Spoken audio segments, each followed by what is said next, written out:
జగన్మోహన్ రెడ్డి గారి ప్రభుత్వం అధికారంలోకి వచ్చినప్పటి నుంచి కూడా వాలంటీర్ వ్యవస్థ అనేది తీసుకొచ్చారు కదా. సో వాలంటీర్లు ఇళ్ల దగ్గరికి వెళ్లి ఆ యొక్క లబ్ధిదారులకి అందజేయడం జరుగుతుంది. మరి ఎన్నికల కోడ్ వచ్చిన తర్వాత వాలంటీర్లు విధుల్లో ఉండకూడదు అని చెప్పేసి ఎలక్షన్ కమిషన్ గట్టిగా చెప్పింది కదా. సో దీనినే అవకాశంగా అధికార వైసీపీ వాళ్ళు ఉపయోగిస్తూ ఉన్నారు.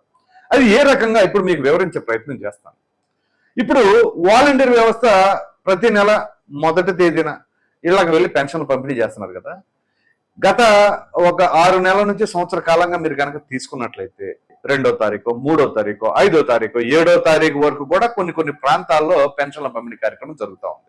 ఇప్పుడు జగన్మోహన్ రెడ్డి గారు దాన్ని ఆయుధంగా వాడుకుంటున్నారంటే ఖచ్చితంగా వాడుకుంటున్నారు. ఏంటి అంటే ప్రతిపక్షాలు, ముఖ్యంగా చంద్రబాబు నాయుడు గారు కానీ, పవన్ కళ్యాణ్ గారు కానీ, బీజేపీ నేతలు కానీ వాలంటీర్లు పెన్షన్ల పంపిణీ కార్యక్రమాన్ని అడ్డుకున్నారు. సో ఇప్పుడు లబ్ధిదారులకి పెన్షన్ ఇవ్వలేకపోతున్నారు అనేది మాత్రం బీభత్సంగా ప్రొజెక్ట్ చేస్తున్నారు.